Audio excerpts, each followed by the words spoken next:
Hey there friends, welcome back to another Legally Armed America video. I'm of course Paul Glasgow here, the one and only truth pimp, dealing you a vulgar display of logic and reason on a daily basis. This story of these 4 people that were shot to murdered up in Minnesota by this Belter guy just gets weirder and weirder. First of all, you guys likely already know that he has been caught. Interestingly, the way he was caught is allegedly a drone spotted him in the woods and he put his hands up to surrender, and that's how they caught him. I thought that was a pretty interesting turn that newer technologies are being implemented in cases like this. We already knew they were, but this is one of the first ones that actually appears the drone is what actually spotted him instead of somebody on the ground eyeballing him as he hid. But there's some weird stuff that comes out.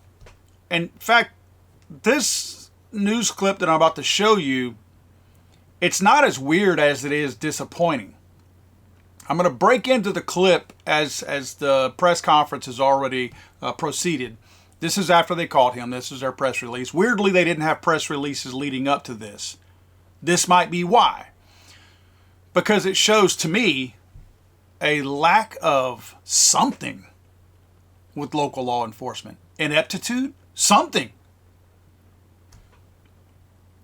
Spoiler alert before I show you the clip. There was a shootout at the rep's house who was murdered, and her husband. As he pulled up, before he got into the house, they got out of their vehicles, started shooting at him. He shot his way into the house, killed the 2 people, ran out the back door, and escaped. They knew they were on the lookout for somebody who had already attempted to murder the earlier politician and his wife 5 miles down the road. That's why they were here at this address, supposedly. Weirdness, right? Check out this clip. Belter then traveled to Brooklyn Park, Minnesota, in the home of Minnesota State Representative Melissa Hortman. At approximately 3:30 a.m., Belter arrived at Representative Hortman's house in his black SUV with the police license plates. He parked in the driveway and left the emergency lights on his SUV flashing, as if he was a police officer. Belter approached Representative Hortman's home, again dressed as a police officer, wearing the tactical vest and body armor, and wearing that hyper-realistic mask. He was armed and carrying a flashlight. Before he entered the home, 2 Brooklyn Park police officers arrived at the scene. They too had been dispatched to check on Representative Hortman after learning of the shooting of Senator Hoffman. When they arrived at the scene, they saw Belter's black SUV parked in the driveway with the emergency lights flashing, and they saw Belter standing in front of the house several feet from the door. When Belter saw the officers get out of the car, he drew his weapon and began firing. He rushed into the house through the front door, firing into it. He repeatedly fired into the house, and when he entered, he murdered Representative Hortman and her husband, Mark. The Brooklyn Park police officers fired at Belter as he rushed into the home, but he escaped into the home and out the back.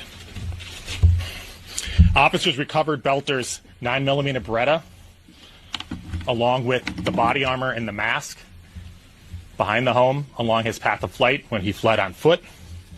They later searched Belter's car, where they found 5 more firearms, including assault-style rifles and a large quantity of ammunition.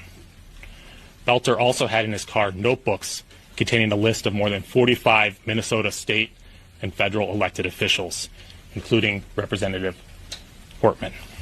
That absolutely blows my mind. Miss Hortman's family ought to be enraged watching that press conference. Hortman's family is watching as these people say, we were there before he got out of his vehicle. We were there when he got out of his vehicle. We exchanged gunfire with him. And by the way, he had a Beretta 9mm handgun with him. I'm not saying it's ever okay for law enforcement to retreat whenever they know they have a suspected murderer that's going to murder somebody else, potentially, and he's shooting at you. I'm not saying that you have to run into the line of fire. Now, they claim they do. You know, you hear it all the time. You know, we're running at the fire, not from it. Fine. Again, I don't expect you to use your body as as some kind of a target practice just to draw fire. My point is, you have to assess the level of threat and determine whether or not that's the kind of threat that you need to engage properly or not. If they were shooting at him with Glock handguns, knowing the situation they were going into, to me, that's a little bit of a short sight on their part, not being properly equipped, right? But at the same time, are you telling me that if you're too far away to get an accurate shot, then so was he, right? He was shooting a 9mm. You saw that. You knew what he was shooting. You could see him shooting at you. That's why you were shooting back at him. Again, you got there before he even exited the vehicle. So you have to assess the danger at that point. And if you had a handgun, found cover, whatever, again, Monday morning quarterbacking, I'll do it all day long. But I find it really hard to believe that multiple units were there, at least 2 law enforcement officers, from my understanding, engaged this guy. He was still able to turn his back to them and run into the house. You understand that, right? I doubt this guy has eyes behind his back unless he had an accomplice leading him there with an earpiece or something. How did he manage to continue suppressive fire at the law enforcement as he shot his way into the front door? He shot his way into the front door. That's how they say he got in. So at some point the muzzle was pointed the opposite direction, yet nobody still got him. The man went into the house and then killed 2 people in there and ran out the back door and escaped on top of that. That blows my mind. Yeah, you keep calling 911 when somebody's at your house to murder you. Keep doing that. This is proof that even when they're at the freaking front door, they ain't gonna save you. They were on property before he even started shooting, and he still managed to murder 2 people inside the home, not even outside. I will second guess these guys all day long, because this is the argument that's always thrown into our face. Oh, you should just call law enforcement. Let them handle it. You don't need a gun. Well, obviously somebody else needs a gun besides just law enforcement, because 2 people were murdered in their home after a firefight with law enforcement in the front yard. Unbelievable and unacceptable. I'm going to tell you some other things that don't add up. Is Mr. Fatback here, who worked at Papa John's, who was a roommate of Bolter. Bolter apparently also had a $500,000 home, which is kind of weird, that he felt the need to room with somebody 2 nights a week, guy who was a pizza worker. The weirdness is that, and I'll just lay it out for you at a high level if I can, Bolter also worked at a morgue. He removed eyeballs, I guess for research or transplant to somebody else. That was his job at the morgue, worked late hour shifts. I'm going to go out on a limb and assume that he stayed with this chunky guy 2 nights a week because he didn't want to have to drive in from his $500,000 home where he supposedly lived with his wife and several kids, right?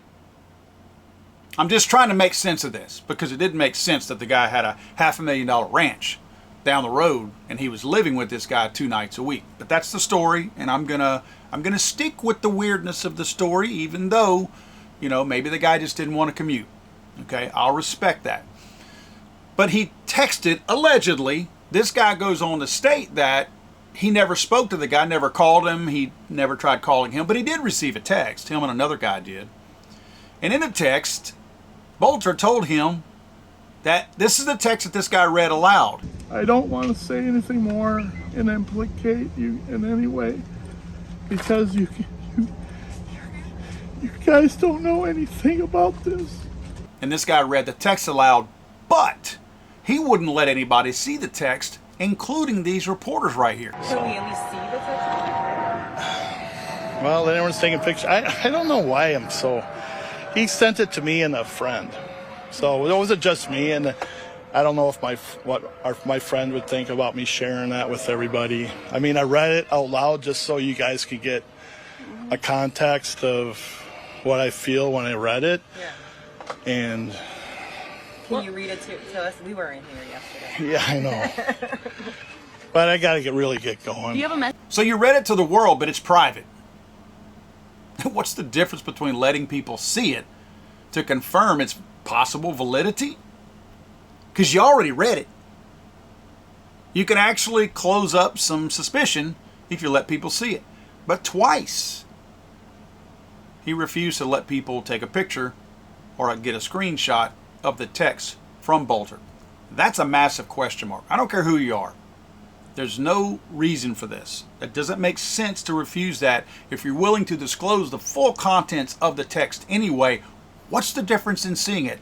Unless it came from somebody else, or maybe it wasn't a text to begin with, if you know what I mean. Maybe you're reading it off of your notes. That's just something I'm going to suggest someone take a look at. Now, let's be honest here.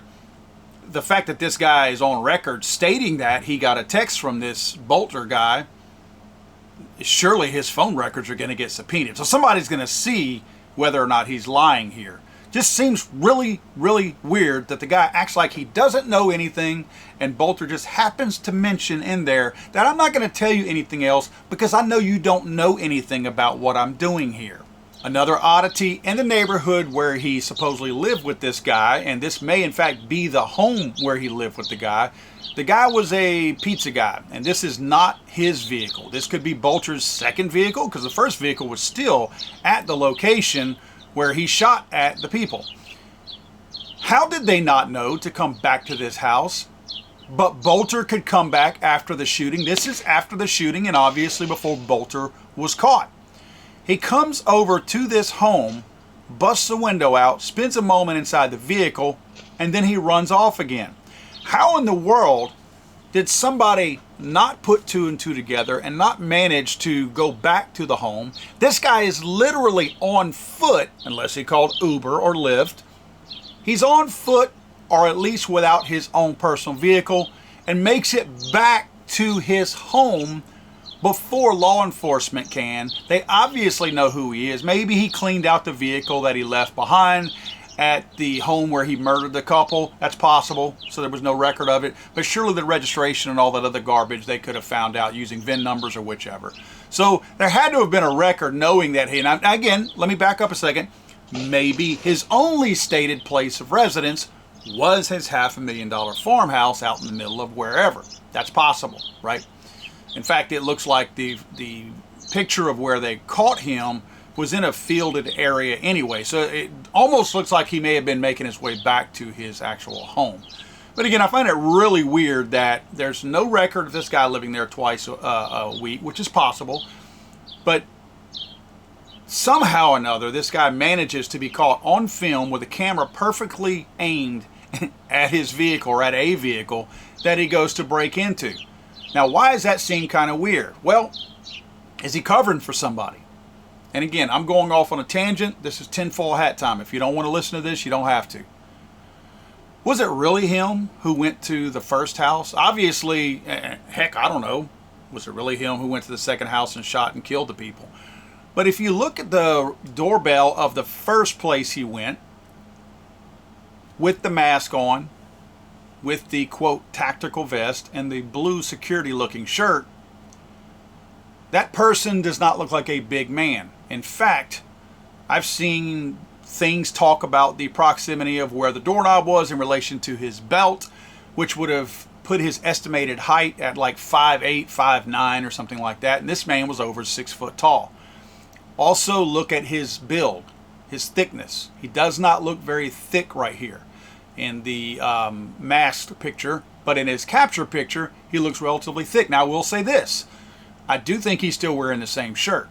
If you see that blue shirt under his jacket with the kind of tactical pockets with the little angled stitching on it from the edge of the pocket, that does look like the same tactical type shirt. In fact, if you'll notice, looking at the collar, it has a unique fold on the collar, on the left side of the collar, a very unique fold. So this does appear to be the same shirt. So this could be the same guy. I'm just telling you, the pictures, obviously, these are two totally different cameras that are taking the picture, but the picture with the mask here is a closer shot, and he still doesn't look as thick as the further away shot.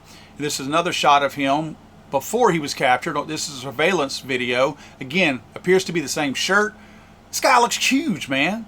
This guy looks big. This guy looks like a 280, 300-pound dude. The picture on the left does not look like the same guy. Again, very well could be. Cameras play tricks on us all the time, so obviously it's a possibility. I just want to know, can somebody answer some of these weird questions for us? Now, speaking of the house, even the news agencies were talking about the house that he lived in. Now, for a guy that worked at 7-Eleven at some point as a general manager or a manager, store manager, worked 2 nights a week plucking eyes out at a morgue, did work in Congo, had a church thing that he did in the Congo, just seemed like a real, let's just say, a journeyman, if you will. Had a pretty nice home. Now, that doesn't mean his wife didn't pay for everything. That's a very strong possibility. Let's remember that this is 2025 and his wife probably was out gaining him based on what his record is as far as an employment record. But again, he sure lived in a really nice home out on a ranch. Now, there's some oddities as far as, and again, knowing that his wife could be the one making this money, showing some of the claims on real estate. And this is some unusual stuff that Data Republican put out that shows a lot of money. It's easy to launder money with house transactions, home transactions, real estate transactions. Makes you kind of wonder what's going on here because some of this just doesn't make sense. Again, maybe his wife paid for everything. She has a real, nice job. But spending 2 nights a week at this house instead of the farmhouse just seems kind of weird. Now, I will say this also. The latest report that came out is that his wife, and I'll have to try to find the pictures and whatnot, his wife and other family members were also caught. They were tracking her, I'm sure, via her cell phone. She was caught before Bolter was captured. And there were passports in the vehicle. They were headed north, I believe. There were passports in the vehicle.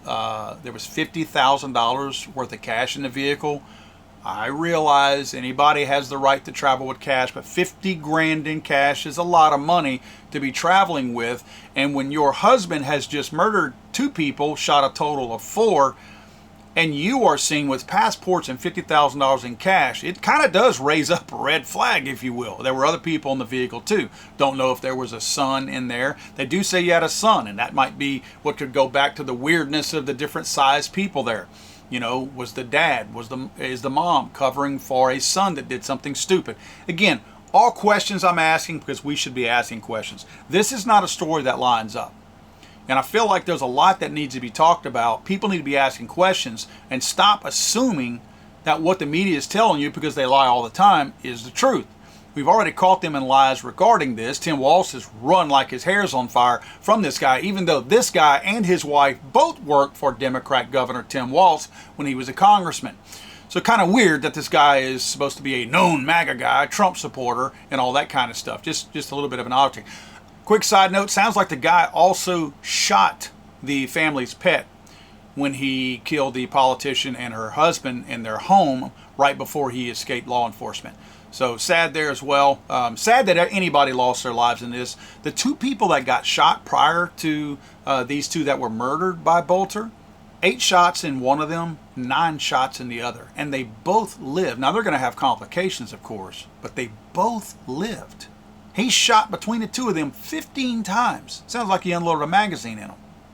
And they lived. Again, we know he had a Beretta 9mm. I'm not sure if that's the same weapon he had at the first shooting, but he certainly had it at the second one because that's what he left behind. Things could have been a lot worse because he did have, you heard the law enforcement officer, an assault-style rifle in his vehicle. So I'm assuming it could have been more of a 5.56 223 style weapon. But nevertheless, there's a lot of weirdness going on here. And I honestly, at this point, I don't have a clue of what's happened. I'm not able to piece this together.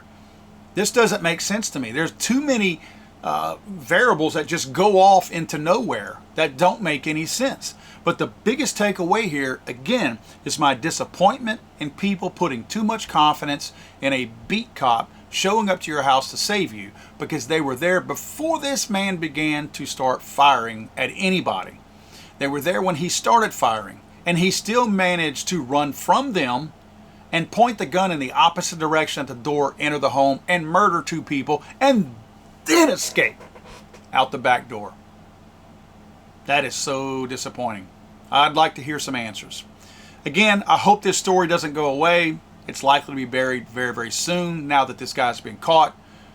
But I think we owe it to ourselves to ask some questions because something doesn't seem right here. Let's remember, this politician had just voted against Democrats in the Minnesota State House to take away funding for illegal aliens a few days before she was murdered in her own home. Things ain't adding up, guys.